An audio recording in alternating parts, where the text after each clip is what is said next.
Hello বন্ধুরা, আজকে special recipe কচি পাঁঠার মাংস।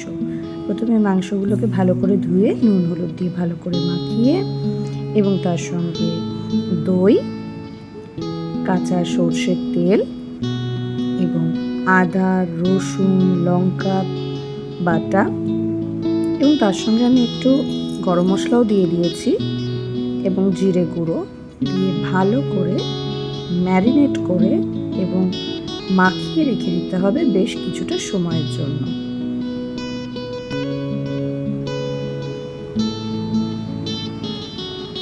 অনেকে এই রেসিপিটা বিভিন্ন রকমভাবেই করেন, আলাদাভাবে পেঁয়াজ ভেজে নেন, কিন্তু আমি এখানে পেঁয়াজগুলোকে কেটে নিয়ে এই সমস্ত ম্যারিনেশনের সঙ্গে সমানভাবে মাখিয়ে এটা বেশ কিছুক্ষণের জন্য ম্যারিনেশন হওয়ার জন্য রেখে দেব। এটা সুবিধা হচ্ছে নুন হলুদ এবং অন্যান্য মশলাগুলো খুব ভালোভাবে এই ম্যারিনেশনের সঙ্গে মাংসের মধ্যে ঢুকে যাবে এবং মাংসটা ভীষণভাবে জুসি হবে। এবং একে রং আনার জন্য দেব হচ্ছে কাশ্মীরি মির্চ লঙ্কা। পেঁয়াজগুলো যেমন খুশিভাবে কাটতে পারবেন, এটা নিয়ে কোনো অসুবিধা নেই, কারণ ম্যারিনেশনের পরে যখন কষাবেন পেঁয়াজগুলো এবং অন্যান্য মশলাগুলো খুব সহজভাবেই নরম হয়ে মিশে যাবে এবং একটা সুন্দর গ্রেভি তৈরি হবে। পরবর্তীতে আলুগুলোকে ডুমডুম করে কেটে চন্দ্রমুখী আলু নেবেন, তাহলে খাবারটা আরও বেশি সুস্বাদু হবে। তেলের মধ্যে অল্প একটু জিরে ফোড়ন দিয়ে আলুগুলোকে লাল লাল করে ভেজে অন্য একটি পাত্রে তুলে রাখবেন। মাংসতে ভালো রং আনার জন্য একটি ভালো টিপস দিচ্ছি। তেলের মধ্যে তেলটা গরম হয়ে আসলে একটু কাশ্মীরি মির্চ দিয়ে সঙ্গে সঙ্গে আপনার ম্যারিনেশন করা মাংসগুলোকে ছেড়ে দেবেন। অবশ্যই দেখবেন কাশ্মীরি মির্চ দেওয়ার পরে যেন তেলটা কোনোভাবেই পুড়ে না যায়। তারপরে ধীরে ধীরে অল্প আঁচে ঢেকে ঢেকে মাংসগুলোকে কষতে দেবেন। মাংস কষার জন্য বেশ অনেকটাই সময় লাগবে, খুব অল্প আঁচে করবেন, তাহলে দেখবেন মাংসগুলো খুব সুন্দরভাবে পরিপক্ক হয়ে সুসিদ্ধ হয়ে উঠেছে।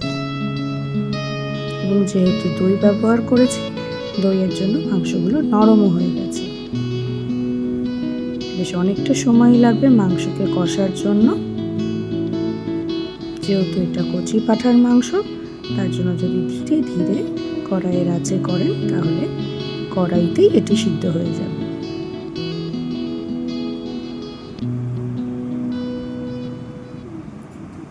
এরপরে আর কিছুই নয়, মাংসকে বেশ সুন্দরভাবে কষাবেন এবং মাঝে মাঝে ঢাকনা তুলে নেড়ে নেবেন, যাতে মাংস এবং মশলাগুলো কড়াইয়ের মধ্যে নিচে লেগে না যায়। নিচে যদি লেগে যায় তাহলে একটা পোড়া গন্ধ বেরোবে, যেটাতে আপনার মাংসের যে সুন্দর স্বাদ এবং গন্ধ নষ্ট হয়ে যাবে। এইভাবেই এদিক ওদিক করে সুন্দরভাবে মাংসগুলোকে কষিয়ে নেবেন।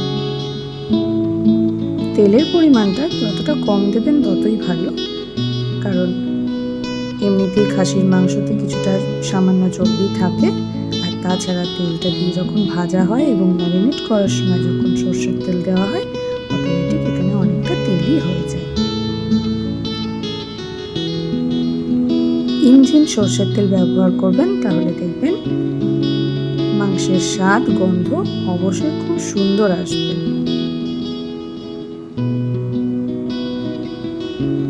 ব্যাস, আমার মাংস কিন্তু প্রায় কষে এসেছে এবং অনেকটাই দেখুন এখান থেকে মশলা সুন্দরভাবে মিশে গিয়ে হালকা হালকা তেল বেরিয়ে এসেছে।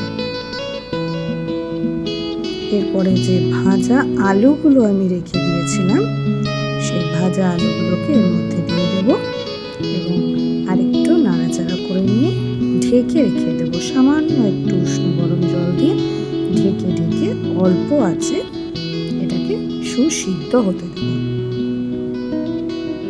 এবং সুসিদ্ধ হয়ে উঠলে এটাকে গরম মশলার বাটা, যেটা আপনি শিলপাটায় ব্যবহার করবেন, শিলপাটায় যে গরম মশলা দেবেন তার স্বাদ গন্ধ এমনিতেই অপূর্ব সুন্দর হয়, এবং সেটা দিয়ে ঢেকে রেখে দেবেন একেবারে খাবার আগে পর্যন্ত। আপনার কচি পাঁঠা মাংসের কষা একদম সুন্দরভাবে তৈরি। রেসিপিটা যদি ভালো লাগে তাহলে লাইক করবেন, শেয়ার করবেন এবং চ্যানেলটিকে সাবস্ক্রাইব করবেন।